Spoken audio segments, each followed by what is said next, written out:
Sephetho sa Spikara sa Palamente ya Bosetshaba Nosiviwe Mapisa-Nqakula sa go tsebisa MoPresidente Cyril Ramaphosa semmuso gore Palamente e akanya go thomolla leswa lenaneo la go tloša Mosireletsi wa Setshaba setulong pele ga nako se amogetswe ke maikutlo a go fapafapana ke makgotla a dipolitiki Palamenteng.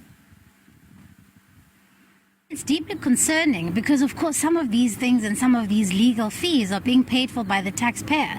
And so there seems to be a ducking and diving by the current public protector from not being able to come through to the 194 section 194 inquiry. So it's just a witch hunt to eliminate the political opponents and all critical institutions, from Chapter 9 institutions to the judiciary to Parliament itself, has been compromised to fall in line within the agenda of auctioning of South Africa and victimizing anyone who opposes that. If there is nothing that she feels she has done wrong in the execution of her duties insofar as misconduct and bad judgments are concerned, then let's get on with the business. This matter has been delayed for far too long and must be brought to finality, given the crucial role the public protector plays in fighting corruption and maladministration in state entities in the country.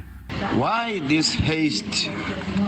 The public protector has appealed to the Court to rescind their decision. We reject this thing, and we see no need why the Speaker prioritized this matter, because we see nothing wrong on what the public protector has done, and we continue to maintain that position. There are other critical issues, critical matters of the state that Parliament should be pushing ahead with. The public protector, Nosiviwe Mapisa-Nqakula, must just resign to spare her the embarrassment of being voted out of that office. This public protector spent more time in court than doing her work.